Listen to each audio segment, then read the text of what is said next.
all the same.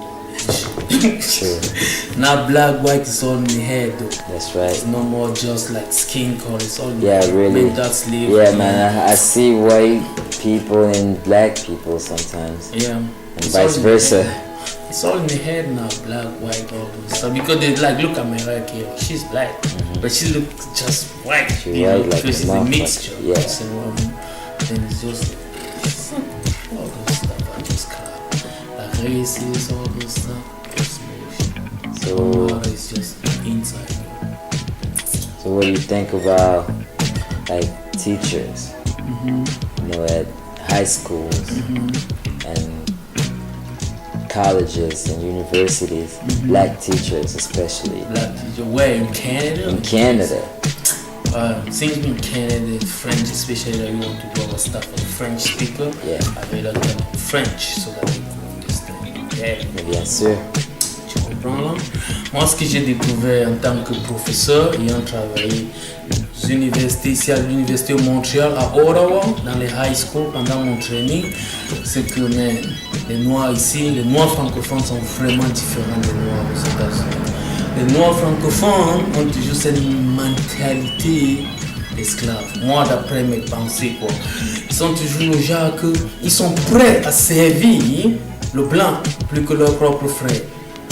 Tu vois? Parce que j'ai interviewé les étudiants, les élèves, je leur dis, ok, parce qu'ils sont venus me dire que, professeur, tu es tellement différent des autres professeurs noirs qu'on a rencontrés. Je dis, mais différent comment? Ils sont tous noirs. Ils disent, non, toi, ta manière de faire, ta manière de t'habiller, ta manière de communiquer avec nous, c'est différent, on sent que tu es rien. Je dis, mais tous les autres noirs, ils disent, non, oublie ça. Les noirs ici, là, les noirs professeurs qu'on a vus avant, mais ils sont plus blancs que les blancs. Je dis, comment ça? Ils ne nous regardent même pas en classe. Ils sont toujours prêts à défendre l'étudiant blanc. Mais quand il s'agit de nous, les étudiants noirs, ils veulent toujours nous punir. Ils nous disent qu'on ne peut même pas réussir. Et c'est nos propres frères noirs, professeurs, qui nous disent ça. C'est drôle que tu mentionnes ça parce que ça se peut que j'ai de l'expérience dans ça. Ça m'est arrivé dans ma vie. Ah bon? Donc en fait, c'est une réalité alors aussi. C'est une réalité. Mais ça, c'est un problème. C'est un problème. Moi, il me dit que vraiment, il faut sensibiliser les Noirs ici, surtout les Noirs francophones. Donc, ils pensent toujours un peu. Je me refais toujours à Malcolm X. Malcolm X, c'est mon favorite. C'est mon idole là. Je l'aime parce qu'il disait les Noirs sont toujours dans cet état d'esclavage mental. Ils sont toujours prêts. Ils aiment le maître blanc plus que eux-mêmes. Quand le maître blanc leur dit, mais je suis malade. Et c'est vrai, c'est pour ce noir, c'est la même chose. Leur collègue blanc ou leur patron blanc va leur dire, je suis malade. Ils vont dire, nous sommes malades, boss. C'est comme ça. Nous sommes malades, boss. La maison se brûle. Oh, boss, notre maison se brûle. Le blanc va leur dire, oh, j'ai une belle maison. Hein. Il va dire, oui, boss, on a une belle maison. C'est comme ça que ces professeurs pensent.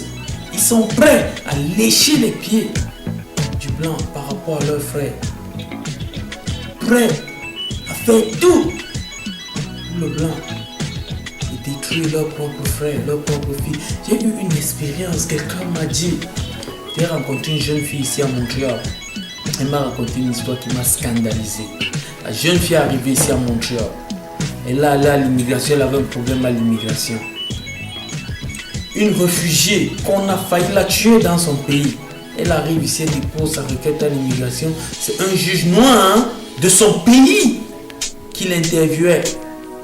Le juge noir lui a dit que non, on ne va pas accepter ton case. Donc c'est un juge noir qui l'a barré son dossier à l'immigration. Tu imagines ça?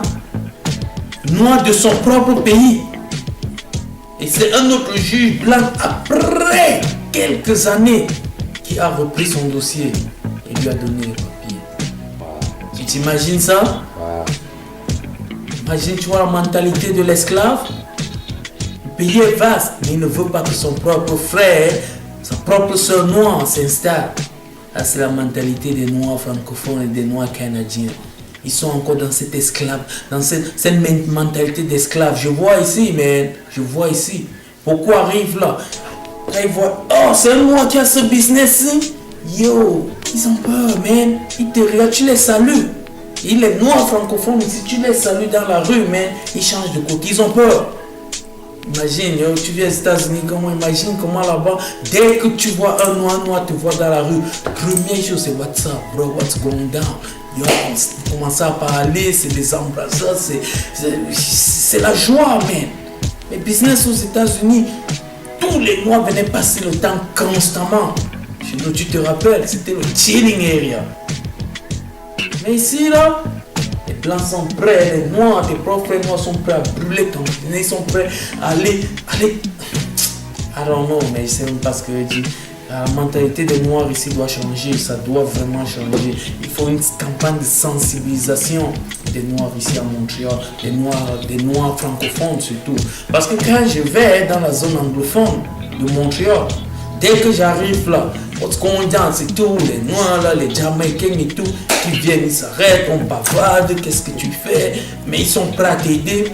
Mais les noirs francophones, tous ceux qui viennent, c'est d'Afrique, mais différence totale. J'entre dans un store dernièrement, je vois un jeune noir, what's up, bro, what's up, brother, comment ça va? Il regarde bizarre. Yo, ta manière d'homme, il me pose juste une question. Je crois qu'on voulait les téléphones, oui, c'est quand public mobile, on vient de me parler public mobile, on voulait l'information. Je dis au gars, mais voilà, je veux le téléphone, c'est mon frère tel qui m'a référé. On m'a dit qu'il y a une réduction de $15, n'est-ce pas? Un crédit, même pas une réduction, un crédit de $15. Et il dit, il ne veut pas d'abord me répondre. Il dit, mais la personne doit être là. Je dis, mais ça me parle, tu me parles. Quand on m'a dit juste que la personne, j'ai besoin de son numéro de téléphone. Il me dit, non, la personne doit être là. J'ai directement su, ça c'est un noir francophone. Et sûrement ce noir, c'est vient de l'Afrique. Mais dès que j'ai dit, regarde, tu sais quoi? Reste avec. Il dit, ouais, pas. Je dis, mais tu ne veux pas, tu veux vendre ou tu ne veux pas vendre. Je te parle, je suis venu ici parce que j'ai vu mon frère noir, mais c'est pour ça que je suis venu acheter le téléphone chez toi. Il dit, non. Mais il me repousse. Je suis allé dans notre store, j'ai vu un autre. Moi, il avait les dreadlocks. Comme moi, je vais, what's happening? Mais what's good, G? Il commence à parler avec moi, je lui dis, mais on m'a dit, je veux le cellulaire. Comment, mais on m'a référé. Il dit, yo, qui t'a référé dans le cellulaire? Il met d'abord le nom de la personne qui m'a référé, ma bonne et tout. Ça veut dire, il y a deux qualités de noir. Le noir de la maison et le noir du fil. Le noir de la maison, c'est le genre de noir de Malcolm X, qui aime son maître blanc plus que lui-même. C'est le genre de noir que le noir du champ vient lui dire, yo, fuyons, man. On est en train de souffrir ici, ou allons bâtir notre business. Il va dire, comme on est en train de souffrir quoi? On ne souffre pas, on est bien ici. C'est le même genre de noir qui est prêt à vendre son frère. C'est ce genre de noir là que tu retrouves ici, Montréal, surtout chez les francophones. C'est une grande caractéristique, mais Montréal, qu'est-ce que toi tu penses, mais? Ben, c'est vrai. C'est vrai qu'il y a deux qualités de noirs et que aussi on les voit tous les jours. À chaque fois que tu dois dealer avec un noir, et moi je dirais plus comme chez les filles. Tu sais, tu pourrais saluer une fille noire, une belle fille. Tu sais, tu pourrais juste lui saluer, mais la façon qu'elle va te regarder, c'est comme si t'habitais même pas sur Terre, tu sais. Mais ça arrive juste entre nous. Mais si c'était quelqu'un d'autre, même un étranger, mais un blanc... Elle sera contente de le saluer. Hein? Ouais, tu sais, elle donne un sourire, puis tout, mais